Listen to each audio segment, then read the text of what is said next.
వ్యక్తులు వివేకం పెదనాన్న కుటుంబానికి అత్యంత ఆప్తులు. ఈ జిల్లాలో రాజకీయాలు తెలిసిన ప్రతి ఒక్కరికి వివేకానంద రెడ్డి పెదనాన్నకు ఎర్రగంగిరెడ్డి ఎంత ఆప్తుడో ఎంత దగ్గరవాడో ప్రతి ఒక్కరికి తెలుసు. నేను చెప్పాల్సిన పనిలా మీ అందరికీ తెలుసు.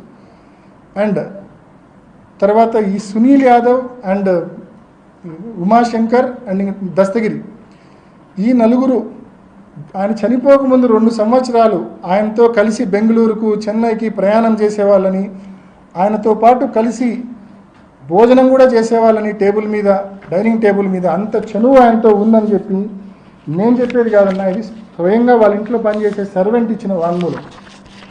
పండింటి రాజశేఖర్ ఎవరినైతే ఆ రోజు రాత్రి సౌభాగ్యమ్మ గారు నువ్వు ఇంట్లో ఉండొద్దు కాణిపాకం పో అని చెప్పి చెప్తారో అదే పండింటి Rajasekhar. Who sanctioned you leave అంటే సౌభాగ్యమ్మ శాంక్షన్డ్ మీ లీవ్ అంటాడు. Did any person insist you to go and leave అంటే I was told 2 or 3 times to go to Kanipakam by Soubhagyamma and Narreddy Rajasekhara Reddy అని చెప్తాడు. అండ్ ఇతనే చెప్తాడు, ఇది వాంగ్మూలం అండి, నేను తయారు చేసింది కాదు, సిబిఐ వాళ్ళు ఛార్జ్ షీట్తో పాటు రికార్డ్ చేసిన వాంగ్మూలం ఇది.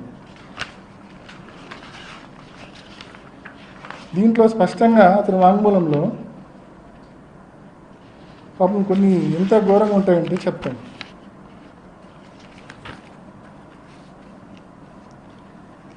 దీంట్లో స్పష్టంగా అప్పుడప్పుడు ఆయనతో కలిసి భోంచేసేవాళ్ళని చెప్పి Sunil Yadav and Umashankar Reddy came to meet Vivekananda sir at his residence every 2 or 3 days. On 2 occasions, I also saw Sunil Yadav and Umashankar Reddy and Gangireddy take breakfast with sir. ఇంట్లో పనిచేసే సర్వెంట్ ఇచ్చిన వాంగ్మూలమే పండింటి రాజశేఖర్. ఇంకా చెప్తాడు చాలా ఇతను. ఇంకా కొన్ని పర్సనల్స్లోకి నేను పోదలుచుకోలేదు, ఎందుకంటే అవి పోవడం కరెక్ట్ కూడా కాదు కాబట్టి. బట్ ఒకటైతే చెప్పాలనుకున్నా దీంట్లో నుంచి, ఇంకా డ్రైవర్ ప్రసాద్ది కూడా వాంగ్మూలం ఉంది, మీకు అందరికీ ఇస్తున్నా కాబట్టి మీరు కూడా చదవండి. చివరి 2 సంవత్సరాలు వివేకానంద రెడ్డి గారు ఎంత దుర్భరమైన జీవితం, పాపం ఎంత ఇబ్బంది పడ్డాడు ఆయన అని చెప్పి స్పష్టంగా వీళ్ళ వాంగ్మూలాలు చదివితే మీకు అర్థమవుతుంది. అసలు he was desperately waiting for some big money. పెద్ద ఎత్తున డబ్బు వచ్చే పరిస్థితికి వచ్చే దానికోసం వెయిట్ చేస్తూ ఉన్నాడని చెప్పి దీంట్లో ఉంది. Sir's anxiety and eagerness to receive money kept on increasing and I heard him talk desperately about money.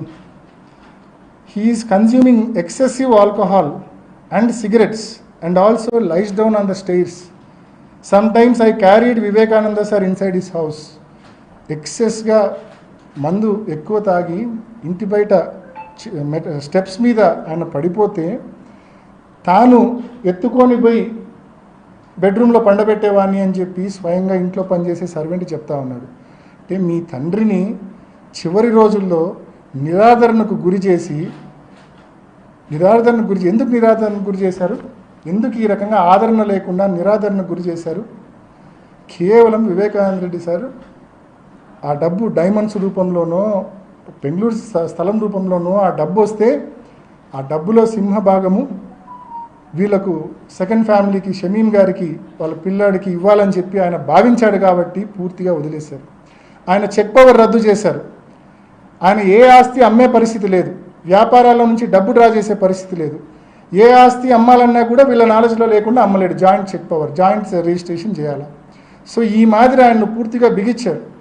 ఆయనకి ఈ రకంగా ఏదైనా స్థలంలోనో డైమండ్లోనో ఆదాయం వస్తే తప్ప ఈ సెకండ్ ఫ్యామిలీకి హెల్ప్ చేయలేని పరిస్థితి. ఇటువంటి దుర్భర పరిస్థితుల్లోకి ఆయన నెట్టివేసింది మీరు కాదా అని నేను అడుగుతా ఉన్నా. సొంతక్కను స్పష్టంగా నర్రెడ్డి రాజశేఖర్ గారిని అడుగుతా ఉన్నా.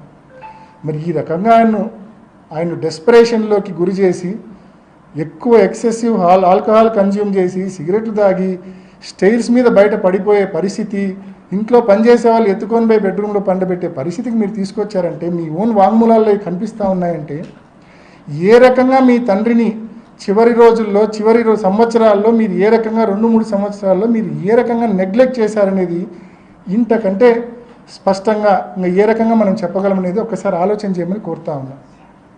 సో ఇటువంటి విచారణ, ఇటువంటి లోపభూయిష్టమైన విచారణ అడ్డం పెట్టుకొని 1 సంవత్సరం రోజులుగా మా నాన్న లోపలేసినారు.